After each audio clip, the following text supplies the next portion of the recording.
Hey guys, Bella here. I wanted to go over the results of my first flip. So I sold my investment property this week. So I wanted to announce that on the channel officially. I am no longer a property owner. I sold the house, made a little bit of money, gonna move on to the next one.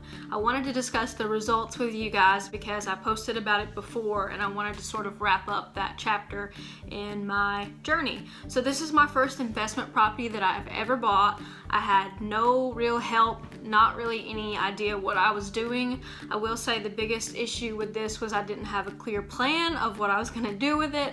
I bought the property for $12,000 in December of 2018 and I sold the property for $18,000 in September 2019. So I held the property right at 9 months. As far as improvements made to it, I did very little. I had some trees cut around the property, had some plumbing work done, I had some lights fixed, so some electrical work done, and that was pretty much it. The house still needs a complete rehab and the person who purchased it is planning on doing that.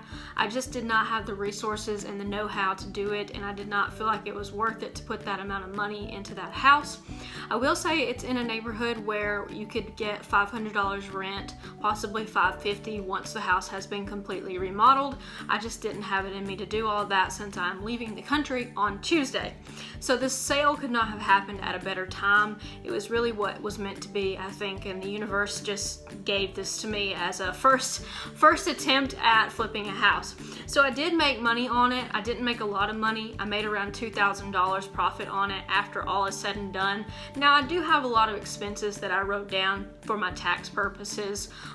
Whether or not those are true expenses, it just depends, but I make sure that I write down everything so that I don't have to pay taxes on it. For example, if I bought like a sander to sand something with to work on that particular property, I'm going to put that on the property taxes. However, obviously I kept the sander for all future projects.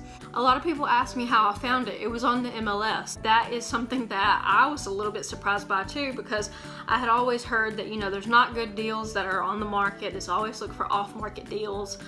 So I was checking the MLS quite religiously because I was obsessed with real estate when I got my real estate license. I was like, I'm going to buy a property.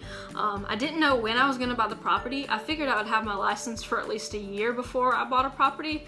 I had my license for like 4 or 5 months maybe before I bought a property. The biggest thing was that I knew that I wouldn't lose money on it. I knew I wouldn't make a lot of money on it, but I also felt like it was a good way to dip my toes in. I did pay cash for the property, and I calculated that I made a 16% return on my money. So instead of $12,000 sitting in my savings account like it was not making hardly any money, I made myself a 16% return for the year. But that's also risky because I could have lost all that money as well. But then again, it's not the stock market and it's not the casino. So when you buy real estate, as long as you buy smart, you're typically going to be okay with your investments. I do think that I'll buy another house pretty soon. I'm not in a big hurry, but I do feel more confident now to buy a more expensive property. I think that it's just going to be something that has to come to me at the right time and the right place. I don't have any mortgages or anything in my own name. I live in my mom's house, so I think that, I'll be okay to get a mortgage in my name, and we'll start out as that one for my first or my second flip. So when I bought this property, it had 2 tenants living in it and they were paying $375 a month. I bought the property in December, and I want to say I gave them a letter that said they had 6 months to move out because I knew that I was going to either flip it or fix it up and rent it for more money.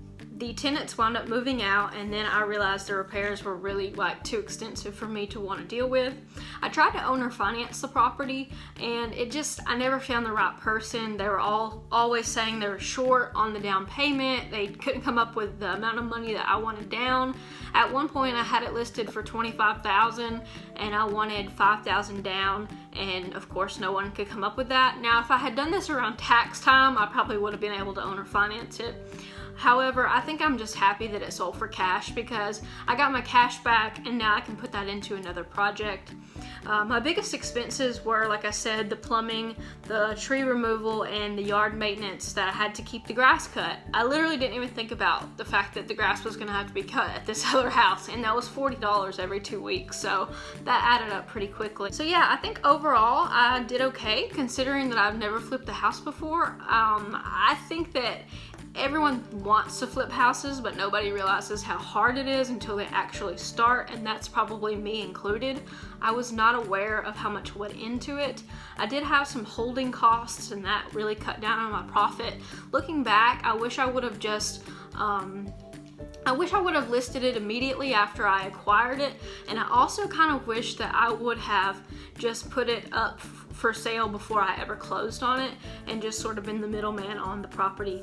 But anyways, that is kind of what I learned from my first flip. I am 24 and I live in North Alabama, so if that gives you any hope, hopefully you know that you can do it as well. The biggest thing I hear from other investors is how much more expensive it is to get into investing in other states. Where I bought a house for $12,000, you could hardly buy a piece of land anywhere else for that. And granted, my house that I bought was a really, really crappy house, but it was still a house, you know, and I felt really proud that I did that. I still feel really accomplished. Even though I didn't make a lot of money off of it, I still went through the process and I learned and I pulled the trigger on something, which is huge because how many people in the world don't pull the trigger on anything? They just literally read about it, read all these books, go to these conferences, watch videos, make plans, and they literally never pull the trigger. So I'm gonna give myself a pat on the back for that. I think that, you know, being an entrepreneur it's kind of stressful sometimes because you are taking a shot in the dark every once in a while, but I've ran a lot of businesses and I sort of realized that like you have to be willing to lose a little bit of money in order to learn, and I think overall I'm happy with the results of how this turned out. I didn't get rich off my first flip, but I didn't lose money, so I'm pretty pumped about that. But anyways, if you like this video, guys, give it a thumbs up. I am a realtor in Alabama, so if you have any questions about buying real estate in this area, please reach out to me. I can definitely help you with that. I can also give you information from our MLS and pull comps for you as well. But yeah, thanks for watching, and be sure to like, comment, subscribe.